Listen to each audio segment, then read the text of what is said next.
Hi everyone, welcome back to Books with Brushu. I'm Jordan, and in this video I'm going to talk about all the books that I read in the month of August. Now, I didn't read as many books as I wanted to this month, which is usually the case, but regardless, I still didn't get to a lot of my TBR, which I'm kind of sad about because I had a really good TBR this month, and I am sad that I didn't get to read some of these books, but you know, you run out of time and things happen. So first, let's go over some stats. So in August, I finished 7 books and I got halfway through another book. So that's not counted in the 7. So I read 7 books. 3 of those books were physical books. 2 of the books were audiobooks, and I had 2 Kindle books as well. I actually had a really good average rating for this month, and it was a 4.14. So that is a little bit higher than last month, and it is higher than a lot of the other months' averages. So really happy with the books that I read this month because they were really, really good. Read a significantly less number of pages this month. So I read 3,284 pages.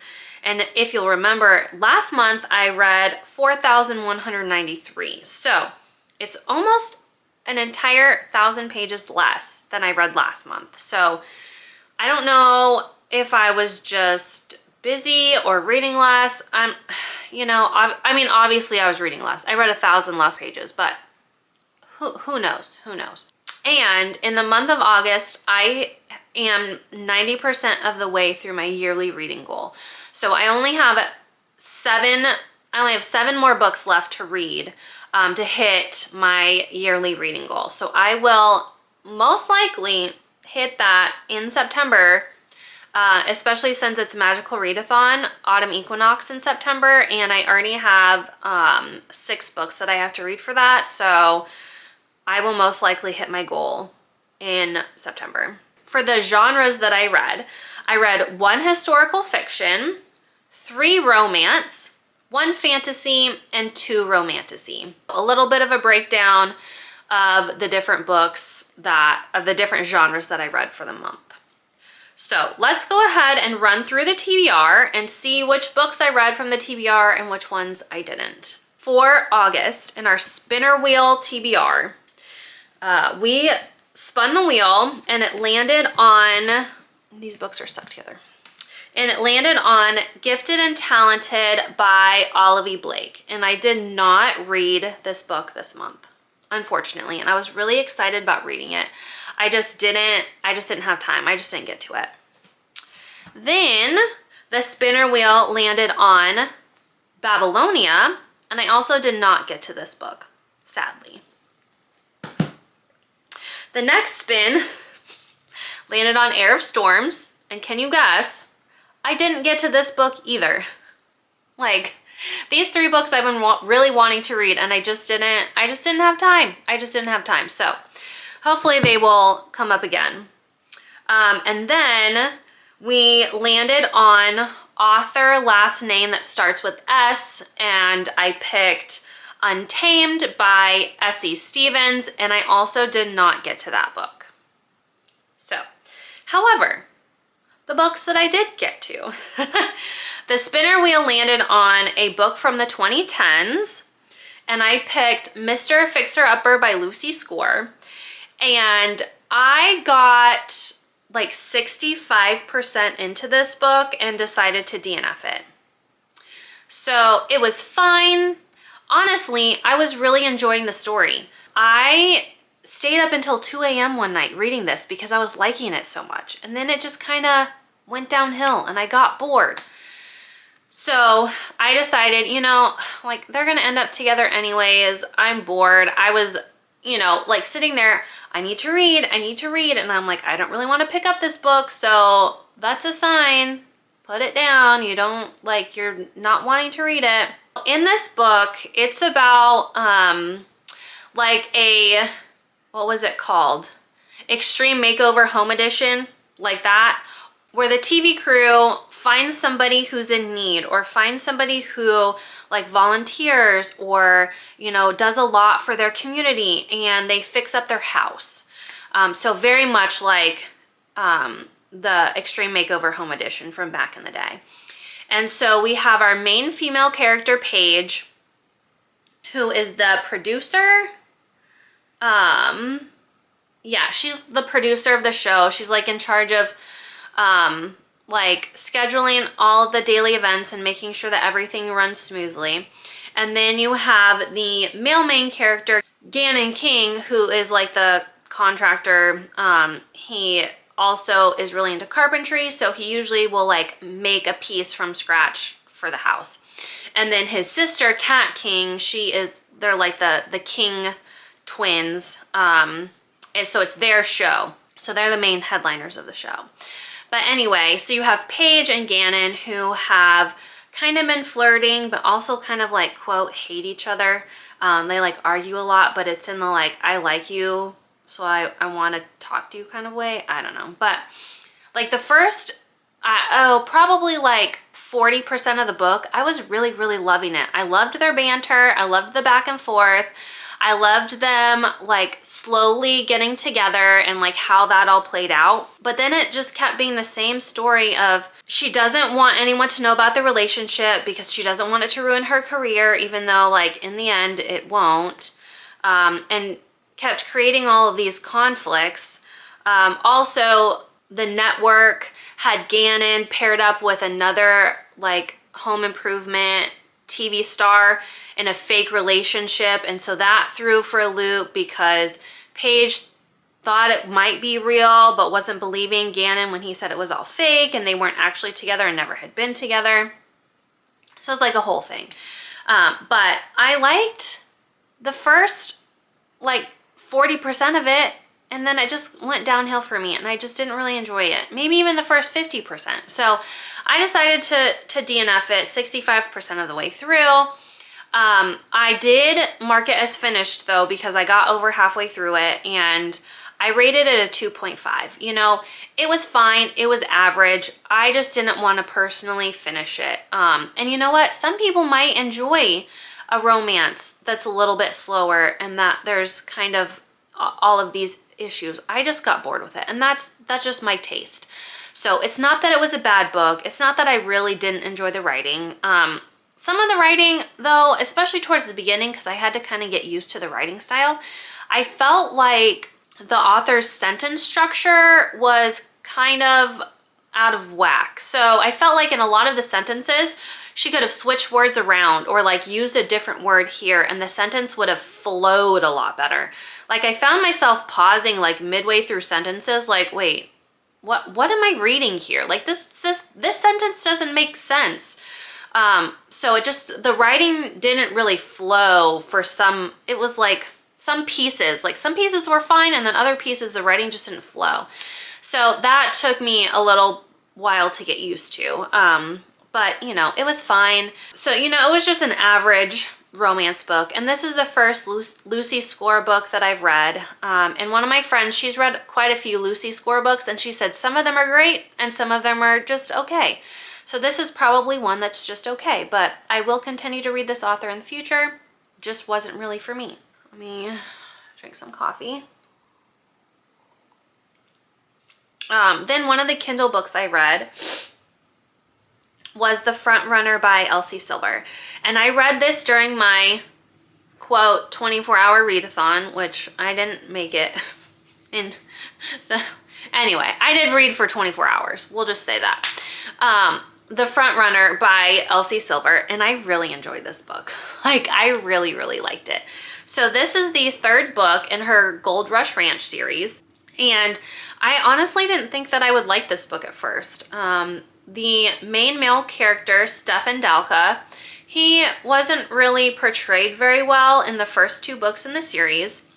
And then you have the vet, Mira, and she is kind of quiet, but she's friends with Violet and, I can never remember her name. I can never remember her name from the first book. The trainer. You know what? I don't know. Whatever. It's fine. She's in their little friend group, and the the main female character from the first book, she doesn't like Stefan, thinks he's the worst, and eventually, like in the end, they realize that he's not so bad, and they all end up liking him, and this book is cute. I really loved it. I ended up rating it 4.25 stars, so obviously liked it. I've liked all of these books in this series, honestly.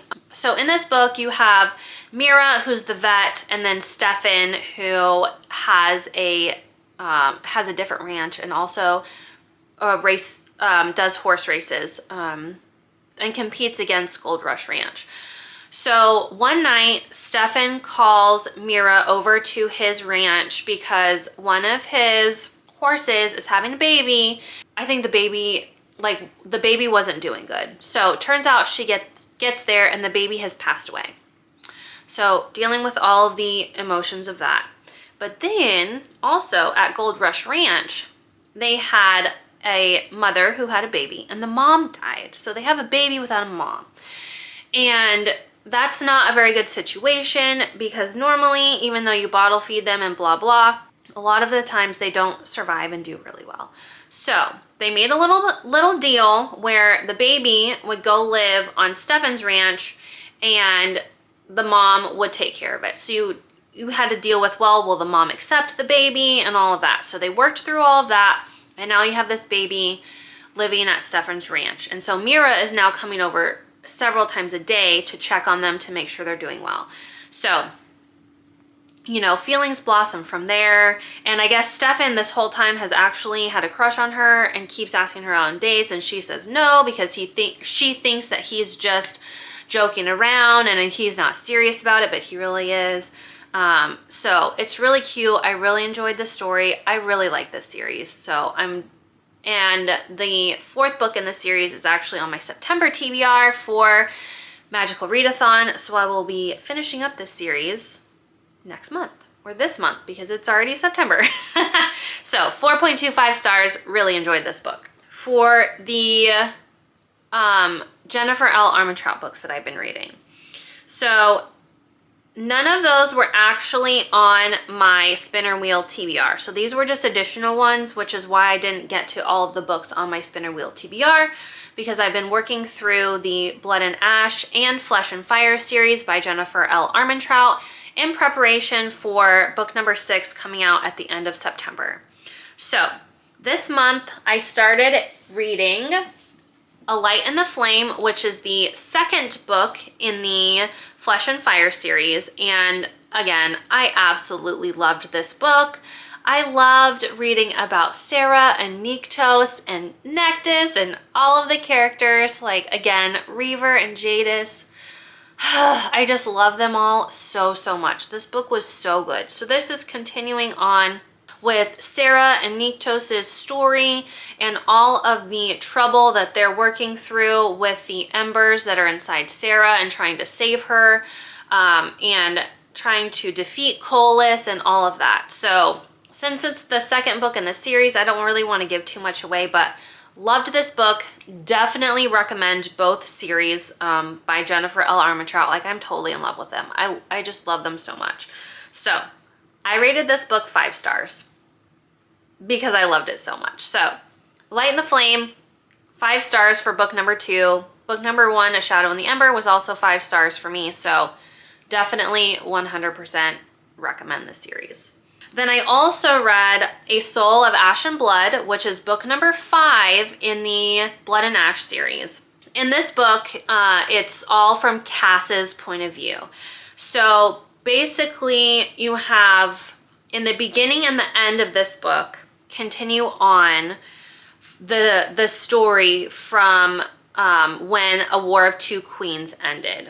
So you do get a furtherance of that story in this book. But a main portion of this book is when Cass met Poppy and basically their time in Macedonia together.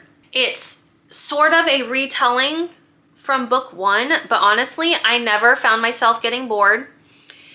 There were very, very few parts that were repetitive, like very few parts. So when Cass starts to tell the story of how he met Poppy, he starts way before they even met in person.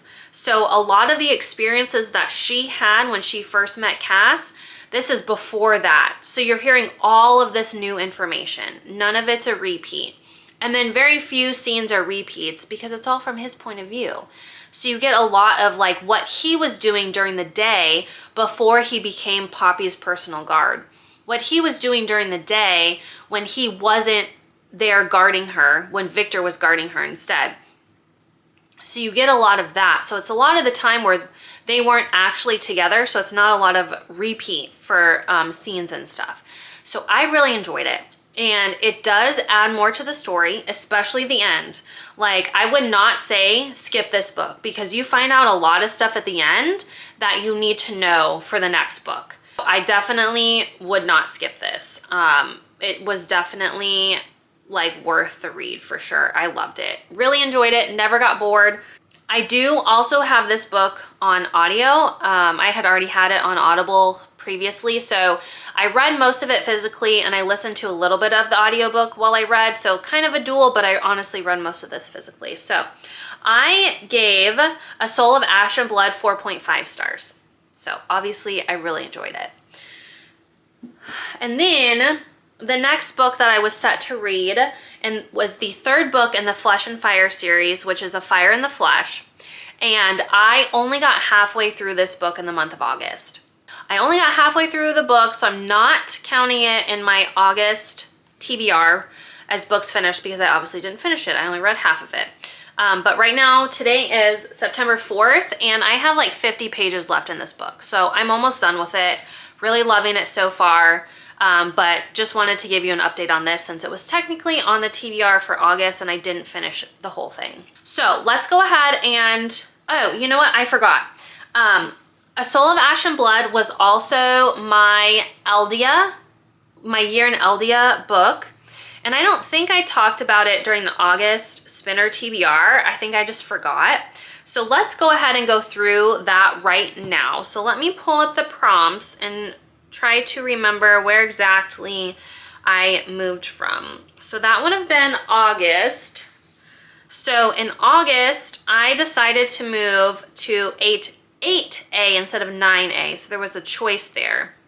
So the prompt for 8A, okay, 7E to 8A. So the prompt was charge conduit. All those cleansing and polishing spells on the found gems have dimmed your conduit. It must be a reaction to the crystals. Luckily, you have brought your conduit kit with you. Read a book by one of your favorite authors. So obviously, Jennifer L. Armentrout is one of my favorite authors. So A Soul of Ash and Blood was my Year in Eldia pick for the month of August. Okay, so those are all the physical / Kindle books that I had that I read during the month of August. So let's move on to the audiobook spins that we did. The first spin was a free pick and I chose Wild Dark Shore, and I did not get to that book this month. Then we also spun for a Kristen Hanna book, and I picked The Four Winds, and I also did not get to that book, unfortunately. I only read 2 audiobooks this month. So, however, we spun a Kate Quinn book, and I chose The Rose Code, and I finally got to a Kate Quinn book.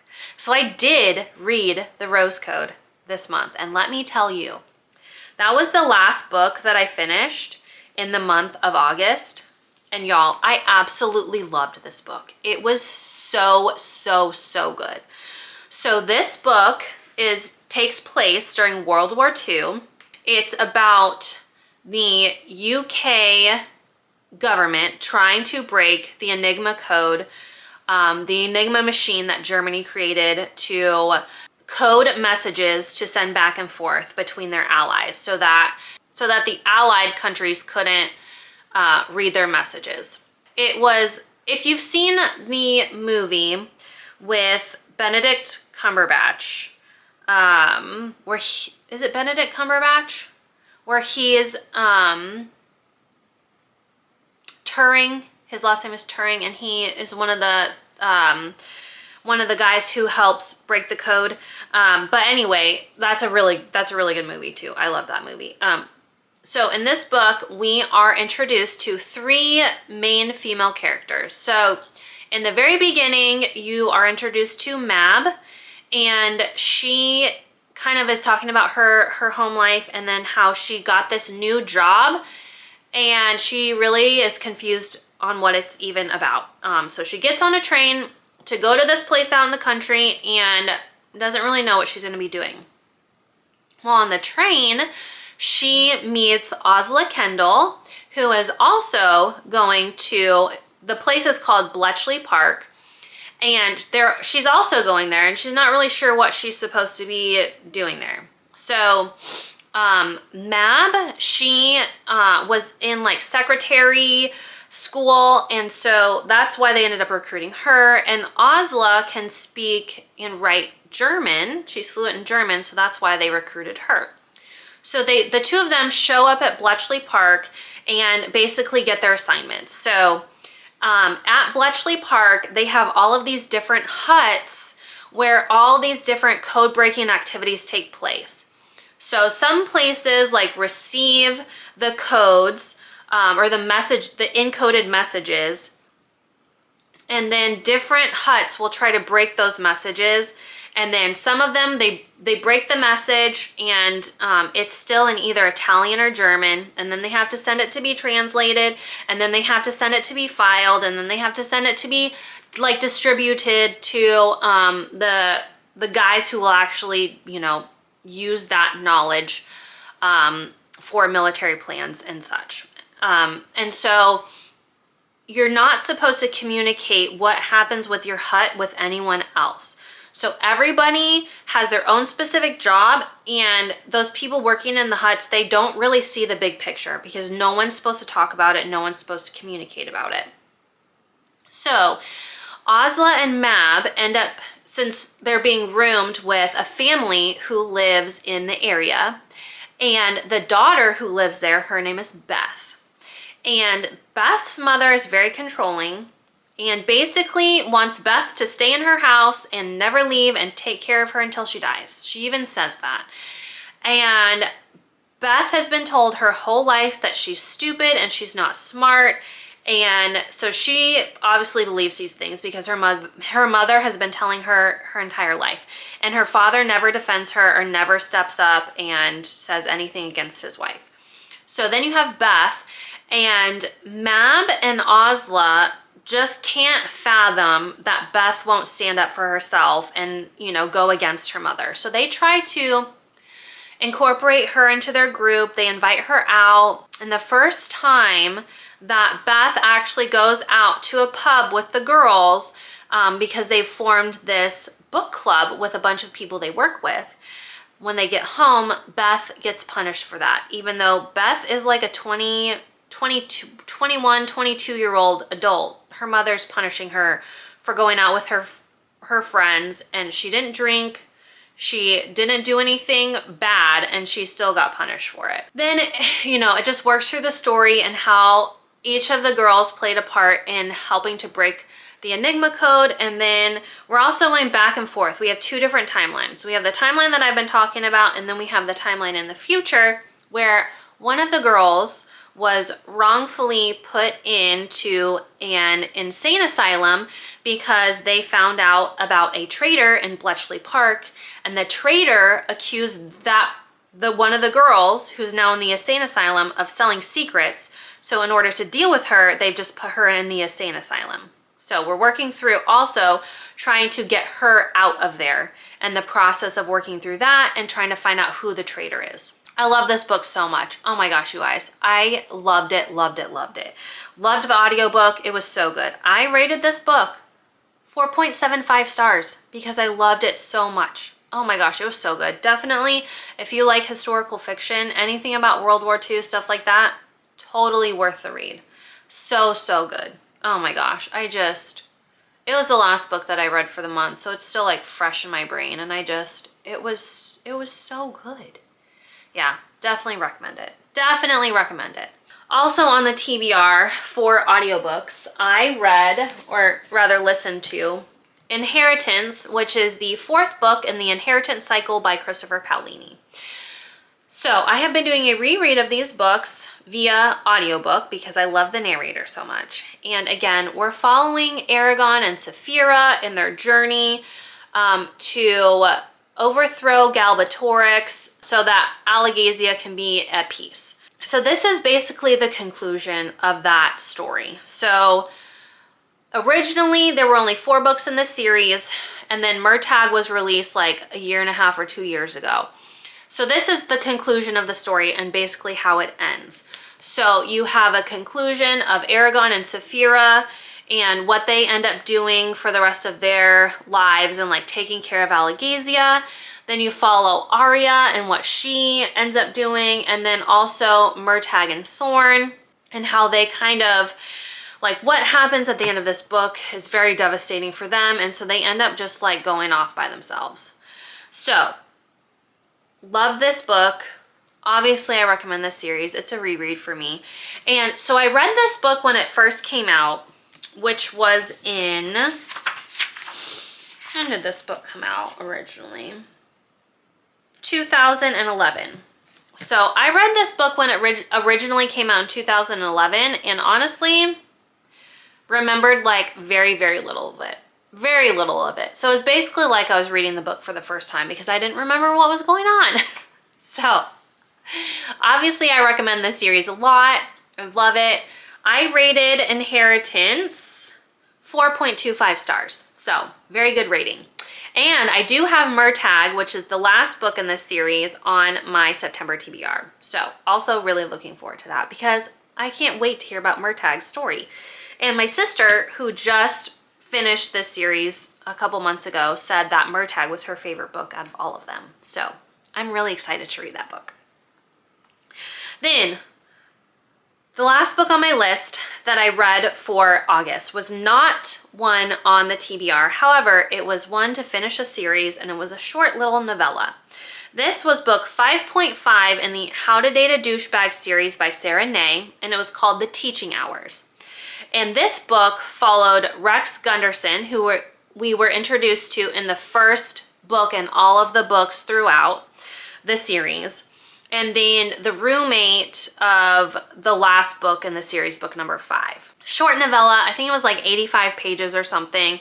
It was pretty good. It was on KU, so that was the one that so since it was on KU, I downloaded it onto my Kindle. And it was good. I enjoyed it. I enjoyed the story. I do like this world. Some of the books I really, really enjoyed, and others were just okay. But I enjoy the author's writing. So this was a good wrap up to that series. And I rated this book 3.75. So 3.75 stars, pretty good rating. I do recommend this series.